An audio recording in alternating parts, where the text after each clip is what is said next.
Effect of thought on health and the body.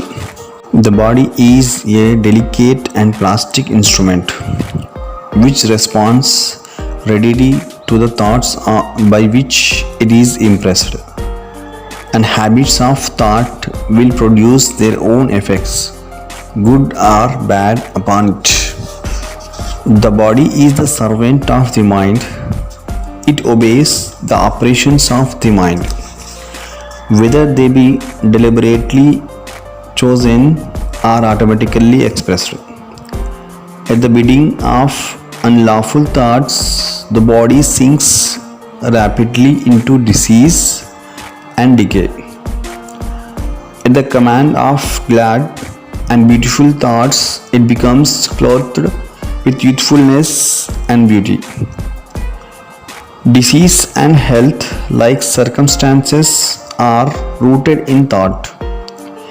Sickly thoughts will express themselves through a sickly body. Thoughts of fear have been known to kill a man as speedily as a bullet, and they are continually killing thousands of people just as surely, though less rapidly. The people who live in fear of disease are the people who get it.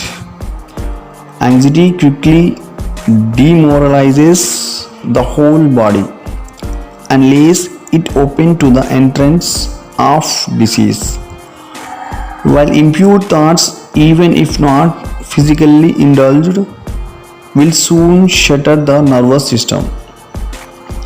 Strong, pure and happy thoughts build up the body in vigor and grace. The body is a delicate and a plastic instrument which responds readily to the thoughts by which it is impressed, and habits of thought will produce their own effects, good or bad, upon it. Men will continue to have impure and poisoned blood so long as they propagate unclean thoughts. Out of a clean heart comes a clean life and a clean body. Out of a defiled mind proceeds a defiled life and a correct body. Thought is the fountain of action. Life and manifestation make the fountain pure, and all will be pure. Change of diet will not help a man who will not change his thoughts. When a man makes his thoughts pure, he no longer desires impure food. Clean thoughts make clean habits. The so-called saint who does not wash his body is not a saint. He who has strengthened and purified his thoughts does not need a consider the malevolent microbe. Your mind determines your health.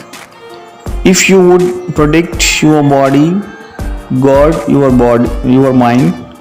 If you would renew your body, beautify your mind. Envy, disappointment, despondency rob the body of its health and grace. A sore face does not come by chance. It is made by sore thoughts. Wrinkles that mur are drawn by fully passion and pride. I know a woman of 96 who has the bright, innocent face of a girl. I know a man well under middle age whose face is drawn into inharmonious contours. The one is the result of a sweet and sunny disposition. The other is the outcome of passion and discontent. As you cannot have a sweet and wholesome abode unless you admit the air and sunshine freely into your rooms, so So a strong body and a bright, happy, serene countenance can only result from the free admittance into the mind of thoughts of joy and goodwill and serenity. The faces of the aged, there are wrinkles made by sympathy, others by strong and pure thought, and others are curved by passion who cannot distinguish them. With those who have lived righteously, age is calm, peaceful, and softly mellowed, like the setting sun. I have recently seen a philosopher on his deathbed.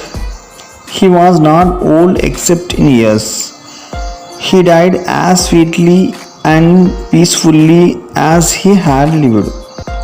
There is no physician like cheerful thought for dissipating the ills of the body. There is no comforter to compare with goodwill for dispersing the shadows of grief and sorrow.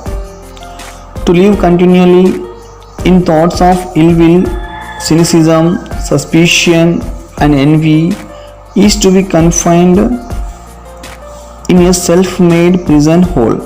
But to think well of all, to be cheerful with all, to patiently learn to find the good in all, such unselfish thoughts are the very portals of heaven. And to dwell day by day in thoughts of peace toward every creature will bring abounding peace to their possessor.